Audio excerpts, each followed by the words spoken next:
Here we are, chapters. Those dreaded things novels need. You can't avoid them. I've tried. But what is a chapter? How do you write it? Does it need to be 1,500 words or 6,000 words long? And of course, how many scenes can be in a chapter? And what the hell is a scene? I don't know. That's why today we're going to talk about scenes versus chapters. I'm going to touch on these things, guiding you on how to write a chapter, use a scene or scenes, and how to use multiple scenes in a chapter itself. But chapters are not random. They're structured, purposeful units of narrative, and understanding how they differ from scenes and their purpose in general will help you write stronger chapters. But a chapter can be one full scene. Did you know that? So let's explore and get deeper into into this insight. But first, what is a chapter? I don't know, Thomas. Why don't you tell me? Okay, I'm here. So you tell me. All right. A chapter is a larger narrative block, and it can be composed of one or more scenes that basically achieve a single purpose in the narrative. Let me repeat that. A chapter is a larger narrative block that must contain a singular purpose. So if a chapter has 4 scenes in it, or 1 scene, or 2 scenes, or 3 scenes, all those scenes should be fueling the narrative purpose of that chapter. However, scenes within the chapter can all have their own purposes that aren't necessarily connected to each other. But each scene must be moving the narrative purpose of that chapter. We'll get into that. A chapter, by the way, must have a beginning, middle, and end, whether it has 1 scene or multiple scenes, okay? It must establish and set up a narrative truth or block, and then it must challenge that block, and then it must resolve it and move it forward, even if that resolution doesn't conclude, but maintains momentum. More importantly, scenes move beats. Chapters move arcs, okay? Chapters, by the way, have their own narrative thread, even if it contains multiple scenes. We were talking about that just 2 seconds ago. Narratively, a chapter should advance the plot toward the next major plot point. It should develop characters along the way, build the world, and provide some sort of rhythm and pacing for the reader. Yep. Which brings us to how long or short a chapter should or could be. What's happening in that chapter and the emotional through line will all influence the rhythm and pace of the reading experience. That's right. So how long a chapter is or how short it is, how long it is, short, what's happening in that chapter and the emotional through line are all going to influence the way people are reading your book. So sometimes you got to move chapters around and scenes around. Which brings us to what is a scene? A scene, however, is a unit of the narrative with its own beginning, middle, and end. Each scene should basically contain a smaller goal. What does a character want in that moment? A conflict or obstacle, because you need the challenge stuff. What prevents them from getting said goal? And then an outcome or change that shifts the character by the end of the scene or the plot, either or. But it still moves it forward. Scenes are basically micro-narratives. They move character, plot, or theme forward, but in smaller bursts. However, if a chapter is a full scene itself, that scene should be approached like a chapter, meaning that it should have a gravitas to it. Okay? Gravitas. All right, multiple scenes. I'll say this much. You have multiple scenes in a chapter that take place in one room. That's right. You can have... What? Yes, you can have multiple scenes in a chapter that take place in one room. Why? Well, let me give you an example. For example, and by the way, once I say this to you, you're going to see this everywhere. Not only in books, but you're going to see it in television and film. And a lot of shows. I'm not going to name names, but the Flash and the Arrow, the later seasons. Anyway, but for example, you have 2 characters talking in a room. Hey, how's it going? Pretty good, thanks. And they have, their scene. And then one of the characters leaves the room. They're like, I'm upset at you. Okay, thank you for the exposition. I'm going to leave. Okay. And then the character stays there. Now, There's the character. One of the characters is in the room, just standing there, picking their nose or whatever. Okay. And scene 2 begins when another character comes into. Oh, I'm sorry. Scene 2 begins when they're by themselves. So this is where they might be speaking to themselves. They might be emoting what just happened. They might be reflecting. They might be picking their nose. All right. A third scene, though, would come when a new character walks into the room to speak with them. So that's 3 scenes, 1 room. Okay? Now, before you ask what makes those 3 scenes, each scene has its own purpose, and each conversation holds its own purpose. But if this was 1 chapter, think of the first scene as the beginning, the second one as the middle, and the third scene as the resolution. Scene 1 set up the context, scene 2 allowed the conflict to sit with the character, and scene 3 resolved the chapter and moved it to the next one, because the character comes in, they have their little discussion, whatever the scene is, and then the character's like, hey, by the way, the king wants to see you. A real quick aside, by the way. If 2 characters were speaking and moving from one room into hallways, down the hall, up the stairs, and to another room, believe it or not, that's considered 1 scene. What? Now I'm confused. I thought you said. But what's going on? I will tell you. If there is someone they end up speaking with in the hall outside of the initial 2, that becomes a new scene because there's a new purpose to that scene. A new purpose came in there, okay? If there is someone in another room upstairs, when they get to the upstairs room, that becomes a new scene if it creates its own purpose. Now, I'll say this. If those characters are walking down the hall and a character comes up and says, hey, by the way, so-and-so wants to meet you later. Okay, let them know I'll be there. That isn't necessarily a new scene. That's just an interjection, okay? Scenes have purpose. So if 2 characters are walking from a room to a hallway and they're heading towards stairs, another character has to come in, or the purpose of the scene must change direction narratively. And that would create a new scene.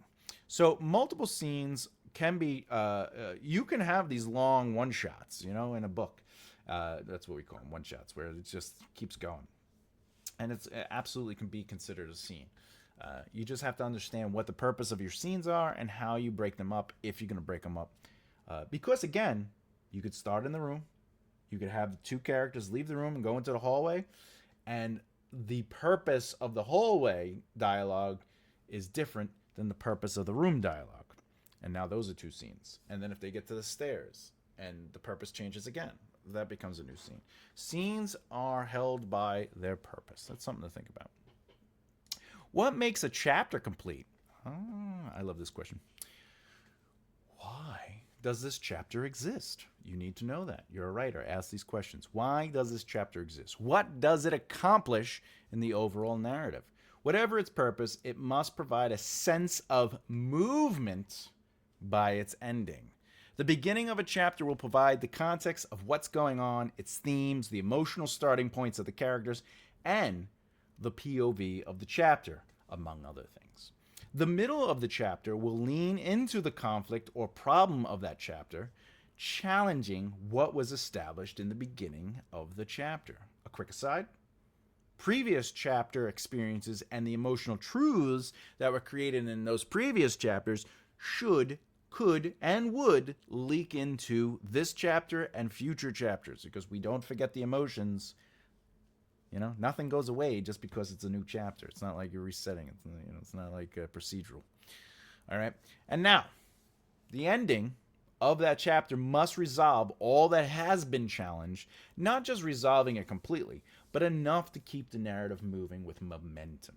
Basically, by the end of the chapter, the narrative is in a different place than it was at the start of the chapter. It contains emotional or narrative closure, even if it ends on a cliffhanger or open-ended. Things still resolve. Meaning we can step away from the chapter's purpose. All right, I have 2 more points I want to make before I get to the final thoughts and the assignment. But before I do, know that I am grateful. I say this every video because it's true. I want to give some time to you, the audience, who have been supporting me over these years, and we continue to grow this channel. I mean, I'm definitely over 2,000 subscribers, and I can't believe I'm even that far. I pinch myself constantly. We moved because of you, all of you watching the videos and giving me the retention and just the sharing everything. I see how much the videos are shared. They're shared a lot, and that means so much to me. But that got me to it got me to we're monetized, and we've been monetized for some time now, and YouTube is becoming and I say this with all the enthusiasm, but a job. It's becoming something that I love doing. It's becoming something that I can put time into and effort into, beyond what I have been doing. Meaning, I don't have to worry about doing other things. I could be like, oh, you know what? I could dedicate my time, which means if you have questions or you have video ideas that you want me to film, just know you can send them my way, and I will happily do them because I could release them during the week, outside of my normal scheduled programming. Just want you to know that. More importantly, if you haven't done so already, please subscribe and hit the bell icon so you don't miss out. Differences in functions, scenes versus chapters. The major difference between a scene and a chapter, other than the hair color, is the way it influences the narrative flow. Scenes zoom into a narrative beats, guiding them through the chapters, even in a one-scene chapter. This micro experience helps the flow of the chapter itself. Now, multiple scenes in a chapter will affect a chapter's pace, rhythm, and movement.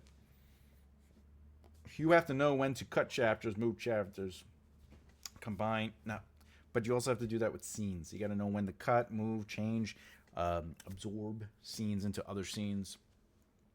Because if the chapter just feels like, I just did that the other day to it. Well, not the other day.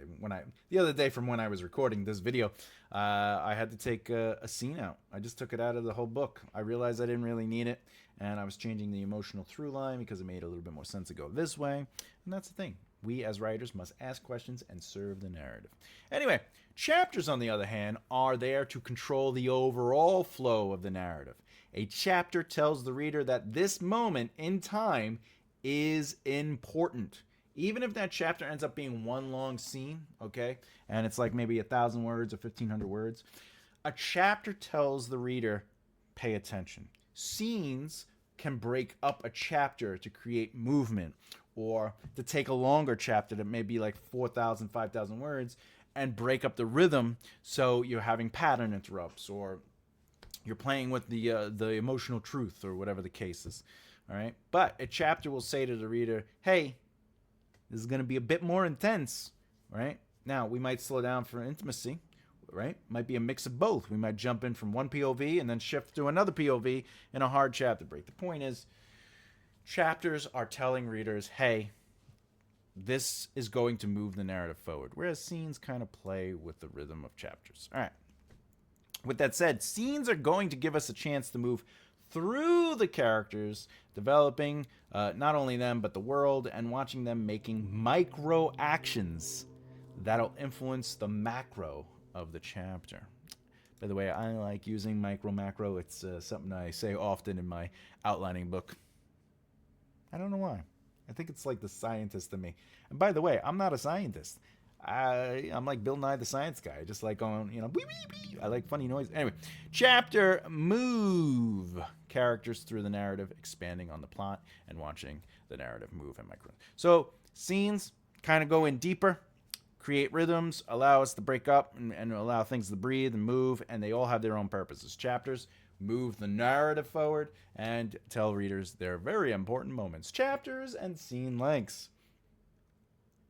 If you approach... Okay.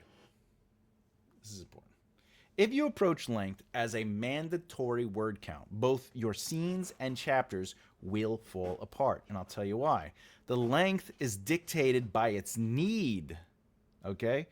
The length is dictated by its need. A scene can be a page long, just like a chapter can be a page long. I know, right? That's crazy. If you want to have a quick aside chapter, like, you can. You know what I'm saying? You could have an interlude, whatever. Both chapters and scenes are a literary tool to express yourself. But what is the count you're looking for? It's not a number. It's a purpose.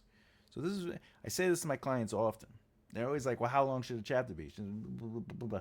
It has to be the length it needs to be to accomplish everything the chapter needs to accomplish.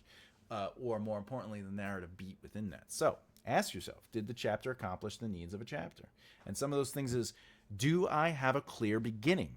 And did it set up enough context for the chapter or scene itself? If the answer is no, then you know you have to go a little longer. Or you have to take what you have and rearrange it, edit it, and make sure that context flows through it. Because sometimes we write and there's a lot of stuff in there, but it's not doing anything. So it's good to make sure that everything you write is doing something so you can earn the word count. More importantly, does the chapter have a clear middle where things are being challenged? Where it's literally challenging what was set up and creating a problem for the characters to fix. You know, they're having trouble accomplishing their goal. And then, of course, do I have a clear ending resolving the chapter's problem in part or in whole? And does it move the narrative forward, creating momentum? Now, here's other questions you should be asking, okay? These questions come down to style and tone, okay? What plot elements do I need in this chapter or scene, and did I include them? So basically, you know, the audience needs to know about blah, blah, blah, and the sword of bloop, bloop. And if they don't, you got to put it in there, right? Or at least something about it, right? Character's arc. You know, character's arc is evolving. Are you putting stuff in the scene or chapter to make sure that that's evolving? Also, what did the reader learn about the plot, characters, and world in this chapter scene? Did they learn what I, as a writer, needed them to learn? So basically, you always have to move plot, character, and world building forward. All right. I don't really care about world building. Well, world building makes the world feel lived in, even if they're in New York. So world building is important. But there's stuff that I, as the writer, need them to know, especially if it's a thriller, if it's a romance, if it's fantasy, right? Like, they need to know this information to keep the narrative going. Another question is, did I have too many characters in that chapter and or scene, or did everyone feel present on the page? And did their character arcs move slightly or not at all? And another big question, final question. How does this chapter influence the pace of the chapter before and the one it's going into, as well as basically, when you're writing a chapter, you have to ask yourself, is this keeping the momentum moving? Even if it slows down the pace, by the way. We're talking about narrative momentum. So the last chapter into this chapter feel good, and this chapter into the next chapter feel good. You need to know that. You got to understand if it's maintaining speed, like it's keeping a fast pace, or it's slowing the pace down, okay? Does the narrative need a breather? Do the readers need a breather? Do the characters need a breather? You got to ask those questions.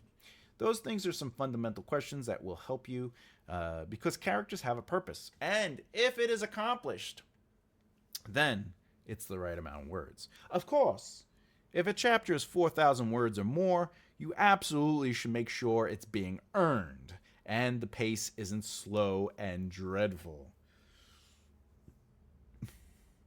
Because that's a heavy chapter. But then again, 1,000-word chapter can be slow and dreadful too. Watch your pacing. All I'm saying is if you're going to have 4,000 to 6,000 word chapters, that's fine if everything is being earned, but you have to maintain control of the pace, especially if it's only one long scene. You know, you want to create movements in those scenes. All right. And by the way, a scene doesn't mean that you're doing a soft or hard chapter break. Like I said earlier, you can have multiple scenes with two characters in one room. You could stay in one location, whatever. Your characters can move around a building. All right. Before we get to the assignment, I just want you to know that I have a book out. Anyway, makeitrightleftheere.com. I have all kinds of books, by the way. I have the self-help book, as you can see. This is for the creative field, so writers, comedians, actors, you name it. Okay. Did I say musicians? Maybe. Anyway, but I also have how-to write books, like outline books. I'm working currently on a how-to write book. I'm always doing something. But I also have epic fantasy novels. So, you know, if you're interested in that. But makeitrightleftheere.com. Do you have what it takes to make a right left here? And I say that because there's news and updates and all the stuff you need to know on me. It's on that channel, that website. And, you know, hey, look. It's like, look at the shadow it's making. Oh, it's on top of me. Okay, anyway. All right, moving on. Yes, all right. I'm an outliner, but I was a pantser who became an outliner. So I'm going to be talking about mapping it out, but I'm going to assure you that you can pants it too. Just take out the outlining beforehand, but have ideas in your head. To map out a chapter before you get into the Frank and Beans of it all, and write out your prose, look at it in its beats and purposes. If you could say what the purpose of a chapter is in a passage, like a paragraph, like a summary, good. But the way I like to do it is I take a blank page and I write beginning, middle, and end. Okay, like if I'm just worrying about summaries, when I do zero drafts, it's a little bit different than this. But if I'm trying to work out an idea and I'm just not sure about a chapter, this is the exercise I do to kind of figure out the chapter because I have to go deeper into it. So I'll write beginning, middle, and end. Okay, and then under beginning, I start filling out what I need to set up that chapter's context. What do they need to know about that chapter for it to be challenged in the middle? From there, I basically also add any elements. So who are the characters in the scene? What are some of their positions on the, that needs to have context? Where are they? Is there any world building that'll be established in this chapter? But additionally, you want to also know the arcs of your characters who will be playing in the scene and how those arcs will be influenced. Otherwise, they might not need to be in the scene and they might be taking up some word count. Next, under middle, if you don't know or have an idea of, just think about how to challenge the context you set up in the beginning. If you do know, you would write that down here and how it might play out. Remember, you're not writing prose. You're just jotting down ideas. You're not even in a zero draft yet. It's just like, what is this chapter? Think about how you can add, evolve, or adjust character arcs, the plot, world building, etc. through the challenge. You want to push back on things and give characters a chance to stand their ground, lose their ground, and maybe stay out of the fight. Sometimes people don't want to, put a bird in the fight. They don't have a horse in the race. Once you've done all that, it's time to move on to the end. Write down how you feel it should resolve. If you don't know how it should resolve, you got to look at the challenge stuff and see where the characters will end with their positions and beliefs and stuff. So basically, did they change somewhat, completely, or not at all? If they didn't, not at all, you double down, right? And also, where is the narrative now? Where is it moving? Flutter fingers. Okay, so what characters? Basically, by the way, this is where it should feel like it's resolving, right? So the characters concede or win the position. How does the plot move forward? And where does this place everything in the narrative now? Narratively. Yeah, by the ending of the chapter. I would also like to point... what? An additional point. Oh, yeah. So, I have dyslexia and I'm reading my script here, okay? All right? An additional point to keep your eye on is how the events of the chapter will influence what's to come. Because you have to keep the emotional thread moving and flowing. You have to connect everything. Nothing can just be its own isolated world. Which means, once you do all of this, go back and make sure the previous chapter's emotional threads are in this new chapter and scenes. Final thoughts. My biggest takeaway from this is to make sure your chapters and scenes are complete. Otherwise, they'll feel like puff, fluff, or the opposite, and they're doing nothing, and there's just not enough information in it. So you could go either way. It's going to become fluffy and puffy, or it could be empty and nummy. You want them to be just right, and just right doesn't mean perfect. It just means that they are accomplishing what they need to accomplish. Even if you don't outline your chapters, which I understand, I'd suggest an audit after you finish writing one. Basically looking for and analyzing the needs of a chapter and its scenes to make sure it's all there. The time you give back to your chapters, once they're written, the bigger the payoff is in the long run. I assure you, Not that I'm saying you should edit as you go. Please, don't do that. But there's no harm in a quick overview to run through and take some notes for later on. Okay? Chapter construction needs to be more than this must happen and instead allow multiple things to all play out at the same time. I'll repeat that. A chapter should not be created for the sole purpose of one thing happening. Okay? There should be multiple things happening in a chapter, multiple things moving. Okay? I had a client, we were talking about chapters and scenes, and really, I just kept saying, just one thing is happening. You could get a lot more out of this scene, out of this chapter. You want at least two things happening, at least two things. One being plot forward, the other being character arcs. So the central conflict is being pushed forward, and at least one character arc is being pushed forward. However,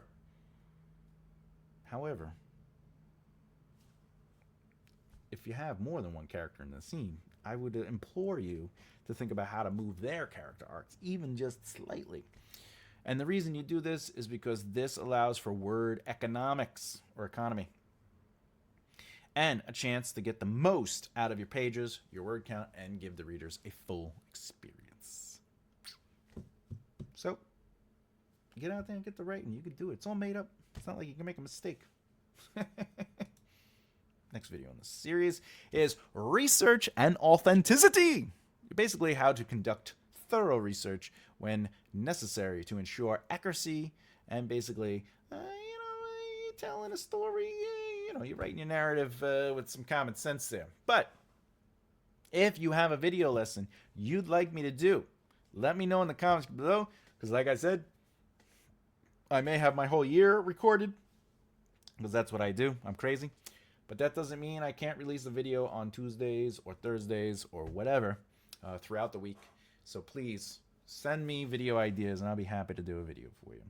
Other than that, like what you saw today, well, please subscribe and hit the bell icon if you have not done so already. That bell icon helps you not miss out. You get those notifications. I would also implore you to like, comment, and share the video. It helps the YouTube algorithm. Apparently it loves it. I don't know. Anyway. I'm Thomas J. Bellezza. As always, keep developing the right mindset. I'll see you next time. Bye.